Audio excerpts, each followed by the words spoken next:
Garuda Express, an international courier service. Facebook ప్రేమ ఓ యువకుడి ప్రాణాన్ని బలిగొంది. పాత కక్షల నేపథ్యంలో యువతితో నమ్మకంగా పిలిపించిన ప్రత్యర్థులు కత్తులు కొడవళ్లతో వెంటాడి దారుణంగా నరికి చంపారు. కంకిపాడు మండలం పునాదిపాడు గ్రామ పరిధిలో బుధవారం రాత్రి ఈ దారుణం జరిగింది. గుంటూరు జిల్లా మంగళగిరికి చెందిన షేక్ రఫీ హోటల్ నిర్వహిస్తున్నాడు. ఇతనికి ఫేస్బుక్, చాటింగ్, మెసెంజర్ వంటి సామాజిక మాధ్యమాలు అధికంగా వాడే అలవాటు ఉంది. ఈ క్రమంలోనే ఊపిరి అనే ఫేస్బుక్ అకౌంట్ను ప్రారంభించాడు. ఆ అకౌంట్లో గత 15 రోజుల క్రితం ఓ యువతితో పరిచయం ఏర్పడింది. దీంతో నిత్యం ఆ యువతితో చాటింగ్, మెసెంజర్లతో కాలక్షేపం చేసేవాడు. ఈ క్రమంలోనే యువతి ఈ నెల 21వ తేదీ సాయంత్రం కంకిపాడు రావాలని చెప్పింది. దీంతో రఫీ తన మిత్రుడు షేక్ అబ్దుల్ జబ్జాతో కలిసి మోటార్ సైకిల్పై రాత్రి 8 గంటలకు కంకిపాడు వచ్చి యువతికి ఫోన్ చేశాడు.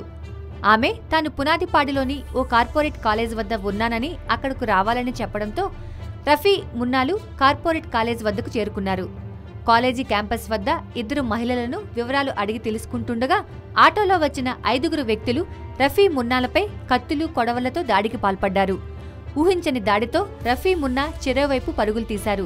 మున్నా చేతికి స్వల్ప గాయాలవగా అక్కడి నుంచి తప్పించుకుని మంగళగిరి పారిపోయి దాడి ఘటనను రఫీ బంధువులకు చెప్పాడు.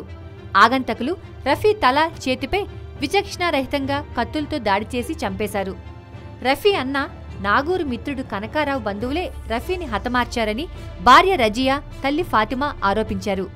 గత నెల 2వ తేదీన మంగళగిరిలో కనకారావు హత్యకు గురయ్యాడన్నారు. ఆ హత్య కేసులో నాగూరు, రఫీతో పాటు మరో 6 పోలీసులు అదుపులోకి తీసుకున్నారని, అయితే హత్యలో రఫీ ప్రమేయం లేదని వదిలిపెట్టారని చెప్పారు. అప్పట్నుంచి రఫీపై కక్ష పెంచుకున్న కనకారావు బంధువులే ఈ హత్య చేశారని ఆరోపించారు.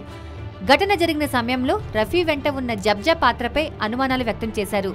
హతుడు రఫీకి వాస్తవంగా ఫేస్బుక్లో యువతి పరిచయం అయిందా, లేకుంటే ఎవరైనా కావాలనే యువతిని పరిచయం చేయించి పక్కా ప్లాన్ ప్రకారం చంపారా అన్న దానిపై దర్యాప్తు చేస్తున్నామని డీసీపీ క్రాంతి రాణా తెలిపారు. దర్యాప్తు వేగవంతం చేసి త్వరిత గతిన నిందితులను పట్టుకుంటామని చెప్పారు.